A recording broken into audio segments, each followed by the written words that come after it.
All right. So what do you see right now? Do you see the agenda or do you see this education to manufacturing?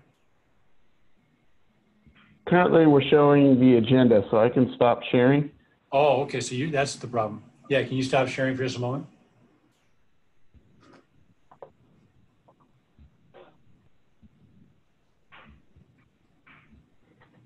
Okay, you should be able to share now, Steve. All right. So I'm going to do Alt share.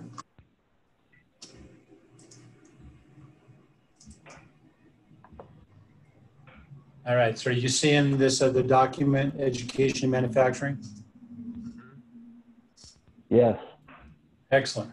So, this is our 10th week now that we've done this during the shelter in place, the COVID-19.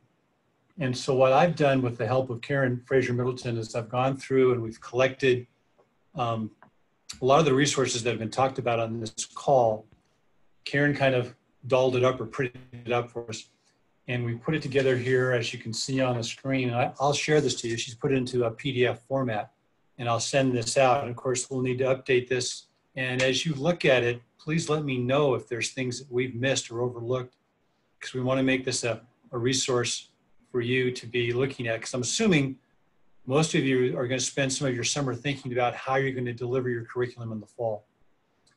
But some of the categories we have on this document are design and drafting, electronics, machining, manual and CNC, mechatronics, online courses and lessons.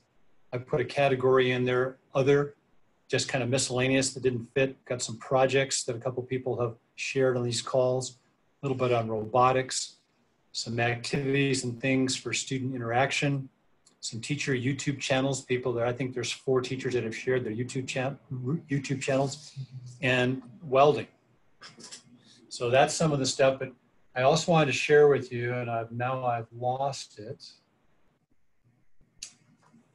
But also in here on this document, I'm just forward thinking now, and I put in here a link to the CDC for disinfecting a lab environment, and that's going to be big for all of us when we go back, when we have students back in our lab. And I'm sure that your local districts will have specific criteria, but this is from the big folks, the CDC. It came out last week. And then also on there, something I got from Mark Martin's call over in the Bay Area, proctoring online exams. And I know if I were back in the classroom, one of the biggest things I would be thinking about and dealing with going forward is, how would I proctor these online exams, and making sure that I've got the correct person answering the questions and what have you. And there's 4 links and 4 different software packages or programs that you can look at and maybe share with your district to maybe adopt going forward. Just trying to look at resources that all of us are going to need in this online learning environment. So with that said, any other questions about what we've got going currently or what I'm sharing with you? Where did you share this document with us? I haven't shared it yet. It's because it's in the PDF form. I thought what I would do is I would just email it to everyone once we've got it all kind of tidied up, and probably later today or early tomorrow. Does that work? Okay, I see some thumbs up, so we'll do that. So if you're on my mail distribution list, which I believe all of you are, because that's why you're on this call, I'll send this out to you shortly. And so now, Jeff, I'm going to share the screen back to you. And you said that was going to be Shift S? It's going to be, Or Alt Shift? No, Alt S. Alt S. All right, I'm giving it back to you. Well, okay. I hope that worked. It did. Perfect. Now, but yeah, I'm not seeing sharing all kinds of anything in my.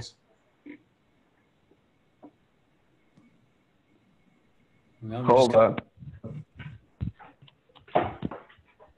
I'm sharing my screen.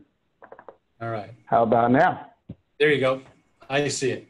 I think once all this COVID stuff is over, we might figure this Zoom stuff out. So I'd like to introduce Taylor, who's with OnShape, and Mark, and they want to talk a little and share with us there's this 3D cloud-based modeling program. It has a lot more to it. So if you guys will take 10 or 15 minutes, and if you want us to share the screen, let us know and we'll go from there. Great, thank you, Steve. My name is Taylor Lockwood Kane, and as I mentioned in the chat, I'm a senior manager here at PTC, which includes OnShape. And in the education space, I'm specifically focused on university relations as well as support in the K-12 space. And then Mark is on the call as well, and he'll be handling the majority of the demo, but are both available at any time should you have questions about the product. Yeah. So if you could pass me presenter, I think that'd be great. I can go ahead and show you guys a little bit.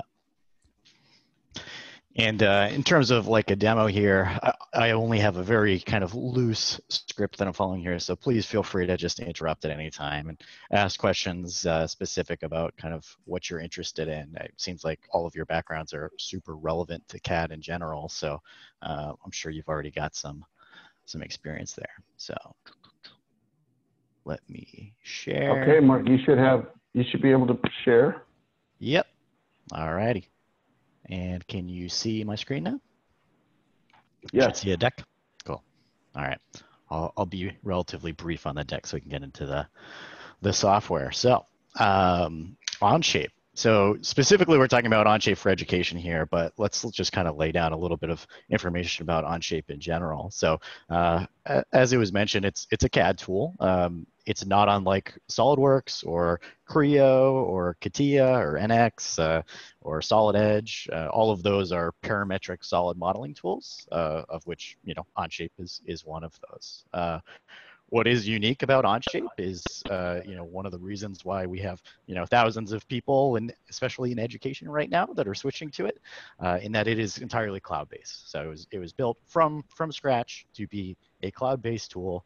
That is how the tool was designed, and how it's used is just within the browser, no installation or anything like that.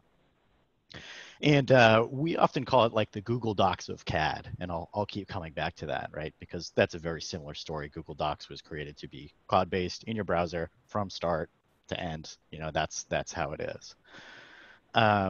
So at its core, OnShape is really this professional-grade 3D computer-aided design tool that you can use for anything that you would typically use a computer-aided design tool for, right? No one would use OnShape if it didn't have really great capabilities for 3D modeling. It's, as I mentioned, it's got the same concepts as SolidWorks or Inventor. Both are very similar in terms of your sketches, your extrudes, revolves, sweeps, all of the things that come with that, as well as assemblies, setting up mechanisms, all of that. Because it's cloud-based, it also is integrated with data management. So there is no concept of files in OnShape. And that's really one of the biggest things that's in particularly useful, is that all the files are in the cloud, but they're not ever actually stored as a file.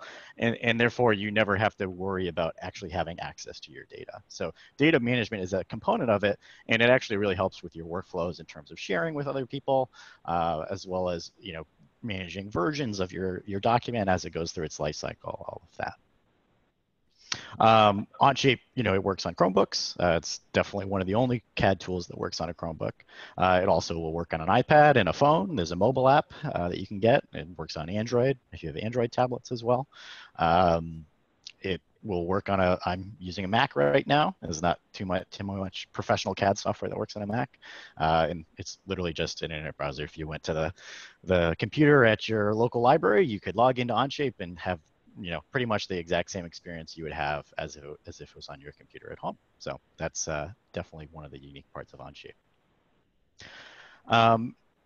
As mentioned, there's no installation of that. So to get a student up and running, you really just point them to the OnShape education form. They fill that out. Within 2 minutes, they're in the software and they're working. There's no licensing. There's no worrying about saving. There's no getting files from one place to the other. It's all just there, and there's no setup or anything like that. And, just like Google Docs is really good at collaboration, having two people write in the same document at the same time, you can do the same thing in OnShape. So you can have two people working on exactly the same CAD model at exactly the same time without conflicting with each other or causing version mismatches or anything like that. It truly is, I can see where that person's working, I can see what they're doing, and I can contribute to that as well. So that's all of these things, are really helpful for professionals, but they're also really helpful for teachers, right? I mean, teachers, we've had tons of people who have been switching to OnShape in light of the COVID crisis, but in the EDU world, we've had tons more, because really these things are so much more important, especially for teachers who are trying to move their classes to virtual, that all of a sudden, their SOLIDWORKS licenses or their Inventor licenses, they've got to figure out a way to get those at home. And there's all kinds of challenges. The student very well might not have a PC at home, right? And that presents a lot of challenges to it. So anyway, so that's a little bit of background in terms of OnShape and what we're talking about. I actually won't get into the classroom edition too much. I'll just jump right in. And like I said, please feel free to call it out. So here I am. This truly is just Google Chrome. No special magic happening. I signed in with my account, and now I can see my OnShape, where I've got all of my different documents that I may have worked on or contributed to or have been shared with me. Similar to Google Docs. And as I go into one, I can see here's an assembly. This is a robotics competition that we've been running recently. In that assembly, I've got all kinds of other files, so I can actually have things like PDFs be a part of my document. Document is the concept we use for combining all that stuff together. So that's all in there. I can go in, I can see specific parts that this team has created. So this team actually made all of this, and very similar to traditional CAD, you have all of the features that make up this part. I can go into the assemblies, the sub-assemblies that made up that, all of this. If you're familiar with an Inventor or SolidWorks, it's not revolutionary by any means, but it's all just working in my browser, and I'm just using right-click to manipulate things and go around here. So that's all very powerful to have it just kind of at your fingertips like that. Additionally, because it is all cloud, there's this great and really popular public model section where all these people are sharing their models, right? If I wanted to get a model of a violin, I don't actually have to go to some other place, download a step version of it, and then pull it into my assembly. I can actually just go to it directly, and I can see what other people are making in OnShape, and I can also see how they're making it. So I can learn from other experts, as well as include their design in my design if I actually wanted to. So all of that is very helpful for teachers. And just to kind of like show some of that collaboration in action. So I've got a part here, super simple part. I've got a second account here. So we'll call this person the student, and we'll just call this person the teacher. As I wanted to do something, so let's say I wanted to add something on top there. So here I'm going to do a quick little sketch. Nothing fancy there. Very standard kind of tool set that you might be familiar with. And then you saw it immediately showed up for the student when I did that. And if the student clicks on extrude and does that operation, you can see it immediately shows up for the teacher. And so there's actually no, if I went in and edit this, the student would see this is actually being worked on by that person. So it's instantaneous. There's no kind of back and forth there. And in fact, I could actually double click on the student, and I could actually follow what they're doing. We call this follow me mode. So you can actually see where the mouse is, what they're doing as the model moves around. Maybe I go to a totally different tab and I start to do something else.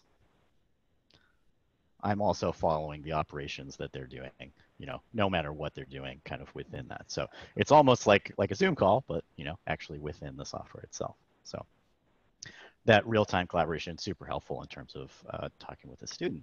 And I can do things as well that I'll keep going back to Google Docs. If I want to leave a comment and say, I think this dimension is wrong, I can actually tag, what dimension am I talking about? Is it this edge here? Is it this body right there? And I can add that comment. And then you can see, I just got that tagged as that, and I can see that's being called out. And you can use this for all kinds of things. You can use it for grading. You can use it for feedback. You know, the possibilities are pretty open in the same way, you know, comments are in Google Docs. So this is Dicus, to cut you off for a second. So how am I communicating with the student? Is it through the chat box in OnShape, or am I going to have some type of other, like a Zoom call or something? Yeah, so it very much depends on what is the level of communication you want to have with that student at that particular time, right? I don't think if OnShape's ever going to replace you giving a formal lecture to the student with a Zoom call, right? Because that's a level of communication that just OnShape isn't really ideal for. Will it help you to maybe help a student who's stuck on a particular thing? I think follow me in comments might help with that, but you might need some other tool to supplement that if you need a little bit more live conversation.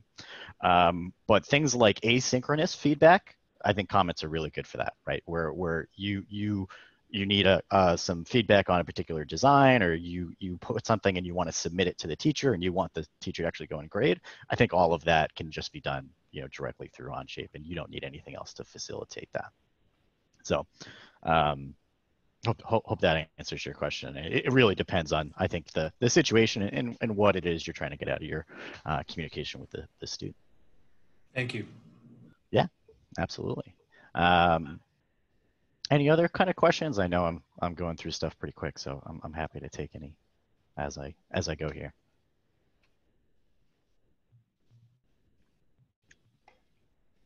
Cool. The question I have that came up was, how does this drawing relate to being able to send it to a CNC machine? Sure. Yeah, great question. So there's a language collaborate. Yep. So there's a couple different ways you can do that. So if you've got a CNC and you already have software that drives that CNC, you've got like a CAM package that's already set up, and you're using OnShape for only the design aspect of it. I can simply take, you know, let's say this top piece here. If I wanted to CNC that, I would just right click and export it as whatever the intermediary format that is most used by that CAM software. So I can easily do an export there. Additionally, if you're looking for actual CAM software to drive that, so there's a lot of solutions. We call this the App Store for OnShape, where all of these different tools enhance the functionality of OnShape beyond what it actually is kind of out of the box. So if you're using software like Mastercam, you can directly connect OnShape to Mastercam to drive your CAM software there. Additionally, there's other software that directly plugs into OnShape, like Kirimoto, which gives you the ability to generate your tool paths and to drive, you know, 2D cutters, 3D or 3-axis mills. You could drive a 3D printer off of this as well, if that's what you're looking to do. So that gets a little bit more specific into the machine you're using, but either way, you know, if I was to go and add Kirimoto to this, I could, you know, very easily take this part, place it on the table there, and let's say I'm doing a CNC mill, and I'll just do a simple tool path off of that. So you can see those lines are the directions the tool would take based off of the given bits that I have in here. I don't exactly know how I set this up. Yeah, so I've got some bits in here. So that tool path could then be exported as the G code you need for your machine, and then I could run the CNC off of that.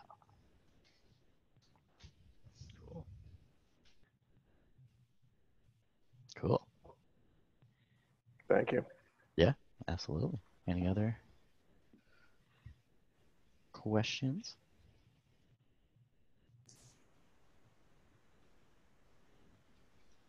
All right.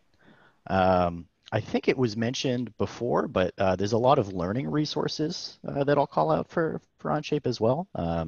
Definitely one area that, especially as you're remote, getting someone up to speed on a CAD systems, you know, a lot of difficult, you know, there's a lot of pieces you got to keep in mind.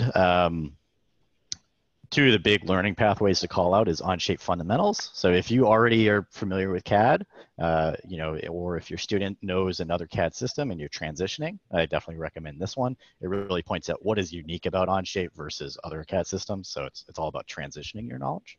And then Intro to CAD is really about what what is parametric solid modeling, from the start, how to get from no previous experience with CAD into a good working knowledge with OnShape. So just to call those two things out, anybody with a education subscription can take those, for free on their own time, as much as they want.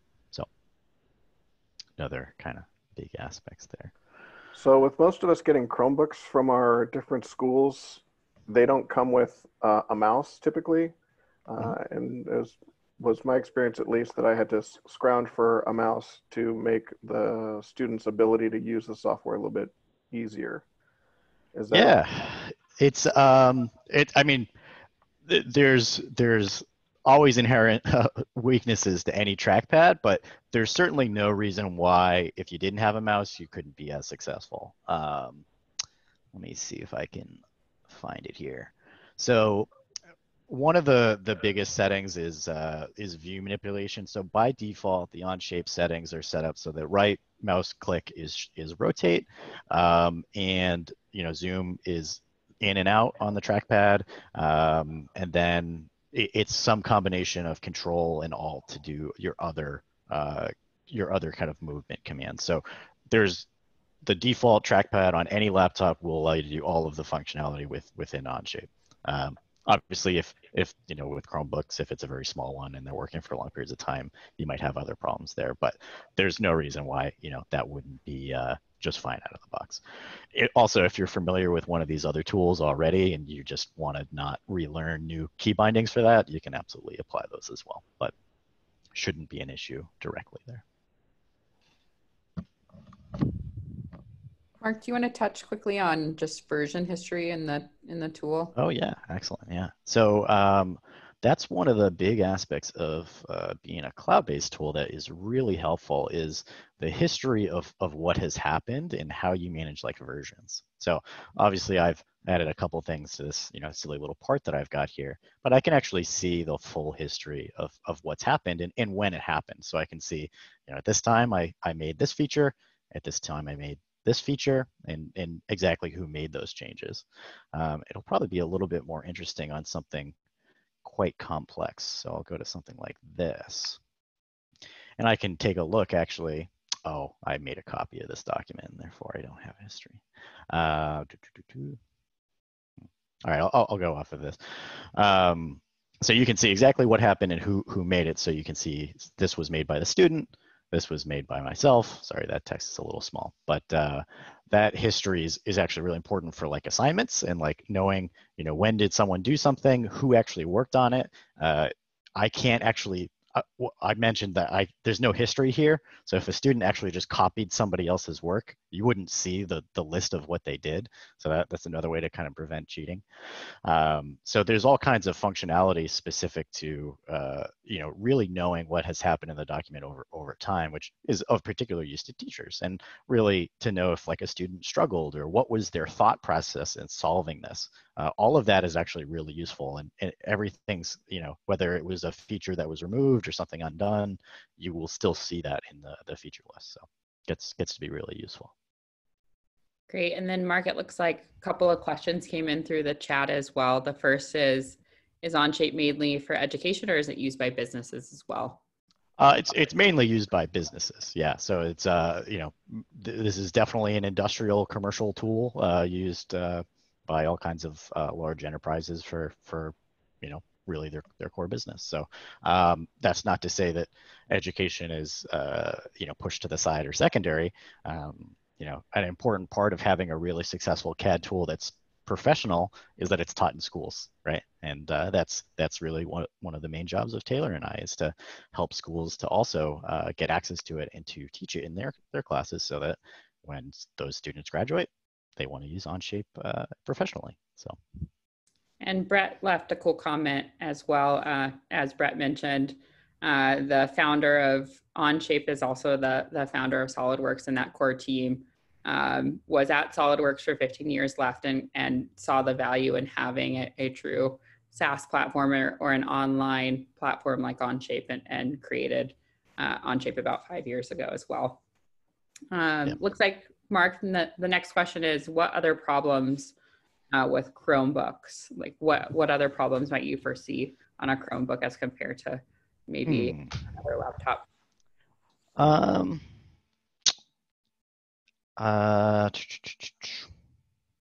I wouldn't see a ton, to be honest. I mean, the ergonomics would be probably the biggest one I would call out. Like I mentioned, everything is not happening really on the laptop. The core geometry generation, which on most CAD systems is the computationally intense part, is actually happening somewhere else, on somebody else's computer, on one of our computers. So that usually is not an issue by any means. You know, if the Chromebook is like so old or battered that it can't open Chrome, then that's like a different problem. So we'll assume that you can use the browser as you typically would, but there's no reason why OnShape wouldn't run just as well as, you know, Facebook would on a Chromebook. And the same problems on using it would apply. But that's one of the biggest reasons why so many schools have been switching to OnShape recently, is because they're in a situation where all their students have Chromebooks. That's all that you can assume they have. You can't assume that you have a computer lab anymore, and therefore there just simply are not that many options. So, Mark and Taylor, have you guys addressed the pricing model going forward for schools for the fall? Taylor, I'll let you take that one if you'd like to. Yeah, absolutely. So we have what's called OnShape for Education today, and that is effectively a single seat license. That's what you see here. That will remain free indefinitely. In the fall, we're also releasing a product called OnShape Classroom, which is similar in nature to OnShape Enterprise Edition. So there's a couple additional features in that are wonderful for schools. It includes SSO and has integrations with Google, includes analytics, two-factor authentication, among other features. In the K-12 space, we have the opportunity to grant that to schools. So if you apply, we're able to provide that for free. And then in the university space, that will be priced around the $3,000 point. So effectively, OnShape, as you'll use it today, will continue to be free moving forward. And then if you're interested in the additional features of OnShape Classroom, happy to take that offline. Looks like there was a question on what is SSO. By that, I mean single sign-on. And so if you have a tool like Google, for example, where your emails are set up with the school, we're able to integrate that directly into OnShape. So the same email address and login that they would use for their school can be used directly to get into OnShape. And the tool will have also a similar look and feel to what you're leveraging at the school.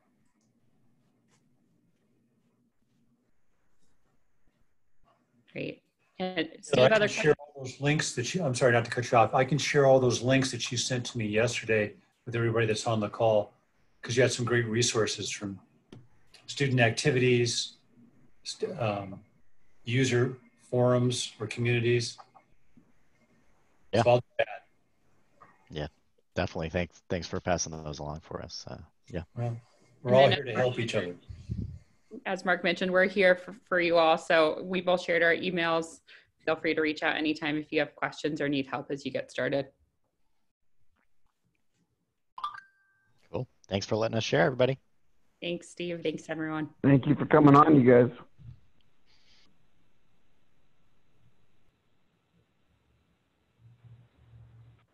Okay. So I don't know if Steve, are you back on? We lost Steve for a second. So I'm going to share my screen back. Okay. And so next up we have John Schwartz with Colfax. John, are you with us? Yeah, I'm here. Can you guys hear me okay? All right. Yes. Oh, good. Cool. You want to show us this cool measurement toolbox? So I just came up with these measurement toolbox cards. I'm kind of hoping over the summer my students are going to take them home and build some fractional measurement fluency. They kind of work. Let's see here. They're in 16ths, 3 sets of 18 cards because there's a 0 and a double. And then the width of the box tells you the numerator, the height of the box tells you the denominator. And then any kind of card game, you play with regular cards, you can play with these measurement toolbox cards. I feel like a lot of my students have not actually gained tangible skills in the last few months. So I'm kind of hoping that at least they'll build measurement fluency equivalent if they were in the shop. So that's kind of the intent of these. And if anybody's interested, I could send you a couple decks of them. That was kind of, that was it. Well, thank you. Anybody have any questions for John? Or John's got several different. Hey, John, are you making those cards? They're printed in the U.S., so there's a printer in Washington who prints them. Oh. So Ian asked in the chat, are they in thousands? Can you get them in thousandths of an inch, or are they just basically 16ths? Yeah, so they're 16ths, and then they're thousandths decimal equivalent in the bottom corner. Let's see. I don't know if you could see that. So the fraction, the non-reduced fraction, the decimal equivalent are on there. And what was it you said about the height and width of the box on there? I missed that. So like this is a quarter. So you could recognize it that it's a quarter because it comes down that far. So the height of the box is telling you the denominator. Okay. And then the width of the box will tell you the numerator. So it's Oh, four units over, but because it's so high, you know it's a quarter versus this one, you know it's a 16th for the boxes. So short. Okay. So. Oh, yeah, I see. That's pretty cool. Yeah.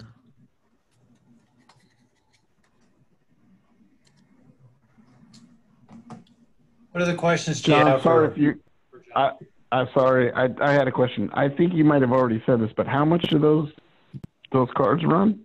I mean, unfortunately, because they are printed here in the U.S., they're $10 a deck. But I could send you a few decks if you're interested in them, or you could buy them at $10 a deck online. Okay, cool. Email in the chat.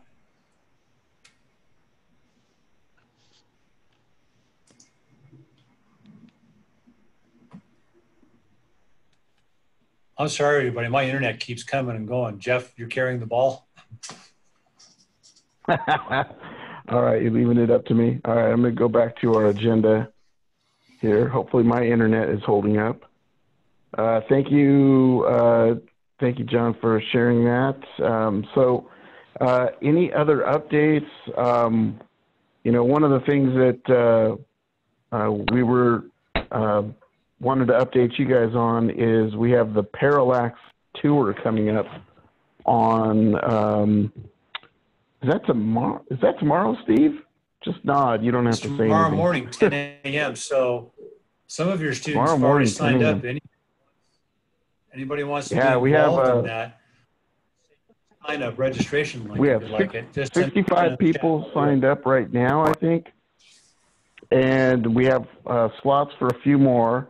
So I know that I promised a few people that are on this call who weren't in the original invitation invites. So I'll go ahead and get that sent out, or a registration link posted to the chat here in just a few minutes. So that is the Parallax tour. What other updates? Is there anybody that has an update for us? Anything that you guys have tried that you want to give us some feedback on any of the resources that we've shared over the last few weeks? Jeff, I just had a question on that Parallax tour. This is Roy Ingram. How many spots do you have available? Because I probably have a few students that might want to come through that too. I'm sorry, say that again. How many spots available did you have? Available? We have like 30 more slots, I think. Okay. I will take a couple if there's still a few. Yeah, there's enough. Cool. Thank you. They could go up to 100 people. Excellent. Yeah, I highly recommend Parallax. We've been working with them for about 2 years now, using their activity bots and other supplies, and done 2 tours with them for intro to engineering class. So they make a very good product, and the fact that they're local gives a lot of feedback. We can use their product, tell them what we don't like, and they can implement it very quickly.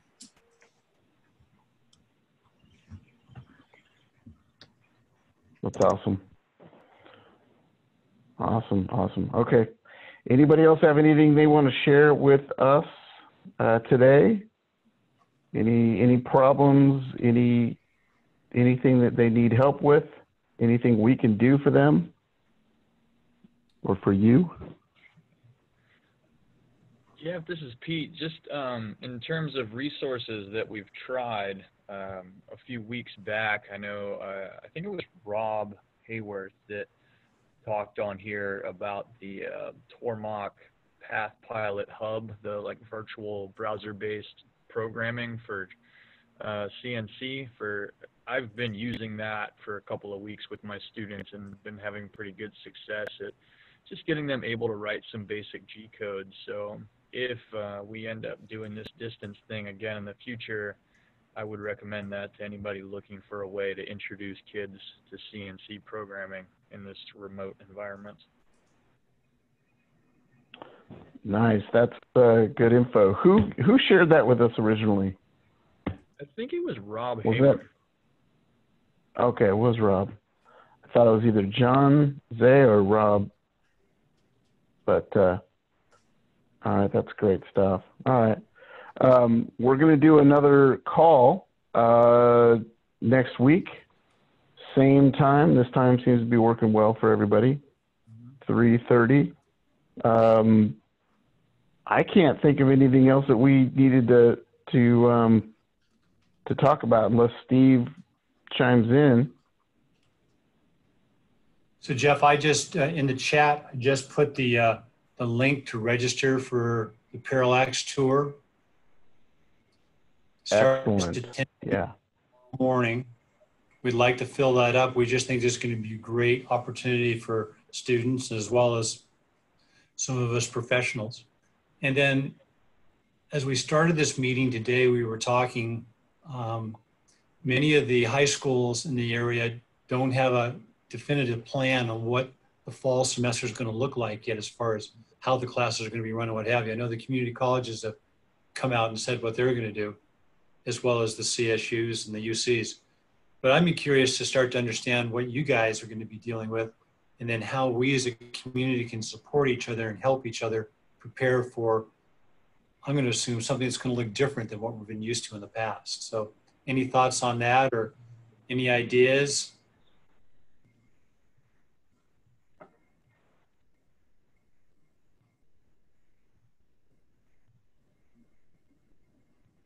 Is there a representative from Tormach that can come on at all? Yeah, we can try to arrange for that.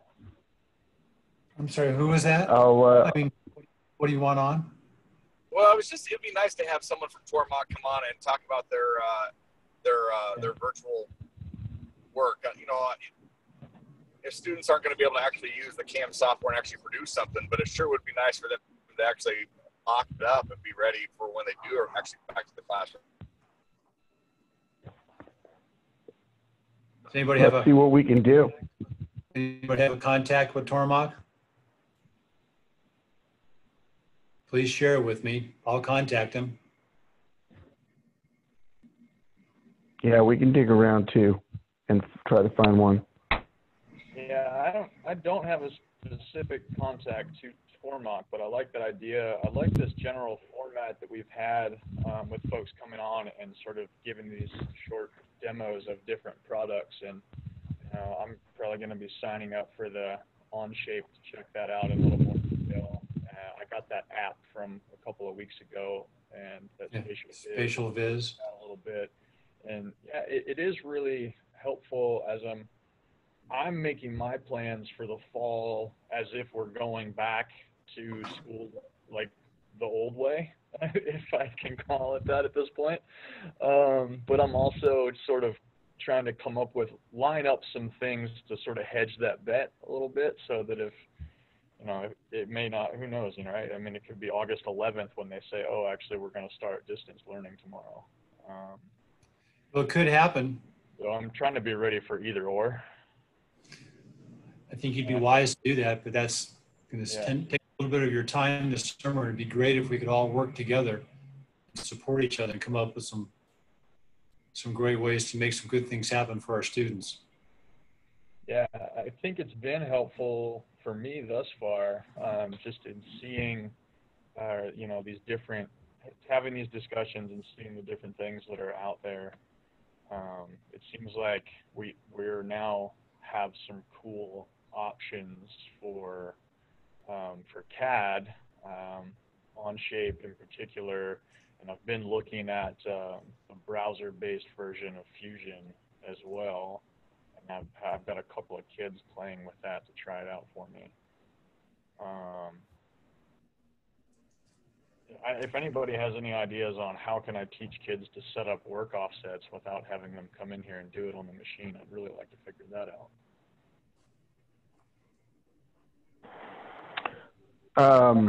I don't know if this would help, but I think Haas, I saw some videos on the Haas website on that.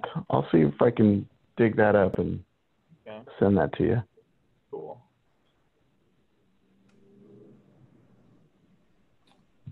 Any other thoughts from the audience? Any other needs that we can try to fill? Hey, Steve, should we talk about train the trainer at all? Or are we saving that for next week? Well, train the trainer, we've done it for the last 2 summers, and we've been talking about what would be of value to the teachers this summer. And that's kind of like we're hoping to hear from you, what you need for the fall. And so if you can help us, we can kind of put something together.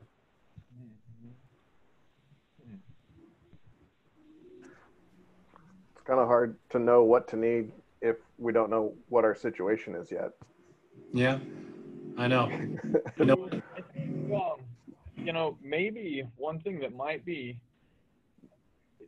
if we got together and did some work together on developing some sort of a hands-on project, and like I've heard a few different people had some different ideas about ways in which if we end up in the situation of distance learning in the fall, having kind of a ready-to-go plan that was a project my kids could do at home with simple things that they likely would have, or really affordable things that I could acquire and provide them. And, I think there's certainly some space that we could collaborate to come up with, well, what does that look like? And, creating affordable kits that can be used multiple times to make different types of things. Yeah. I'm just going to throw this out there as an idea. This was something that we did at Sierra College back in the late 1990s, and we had about 7 or 8 local high schools, and we did a design of a house, and we had different schools do different portions of it, and everybody had to collaborate. This is when the internet was first becoming available, if you will, in the classroom. Yeah. Maybe we could even talk about something like that. Maybe Golden Sierra does something like this, and Laguna Creek does something to add to it, and then Kennedy High School, or yeah. Oh, that's cool. I don't know. We just need to be creative right now and come up with some ideas, and bring the community colleges into this as well, and maybe industry. I really like that idea. I think, maybe like we take, if we get together with our student rosters as we have them, and make a team of students where each student on the team comes from a different educational institution, and like they have to collaborate with one another remotely to work on some kind of a project, but they're working on the same thing. And Pete, that sounds like real world application, for heaven's sakes. What are you thinking? yeah, I know, right? Right. Weird. Well, let's let's just keep talking. Send me your ideas. Send me what your needs are when you know what they are, and we'll see what we can work out. Sounds great. We're all pioneering right now. Well, if there's no other thoughts, why don't we stop this call early and let you get out and enjoy some of this great weather, as it's going to get hecka hot next week, I understand. Yes, indeed. All right. Thank you And I'll send guys you all out- for spending the afternoon with us. Yeah. Appreciate it.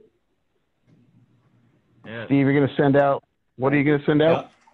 Later today or tonight, like we started this call, that PDF it's a 7-page PDF of different courses that I gleaned from the calls that Karen and I have put together. I'll send out just so you have it. We've posted most of them on the website that we've been using as well. But we'd also like you to look and just give us feedback of what we have overlooked or what else needs to be added to this resource. Because again, it's a benefit to everybody in the community.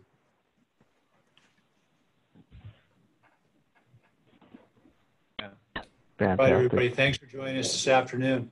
Thanks, Have a great one. Thank you all. Appreciate it. And we'll see you next Tuesday. Look forward to checking out your software. See you later. Take it easy. Thanks, Jono.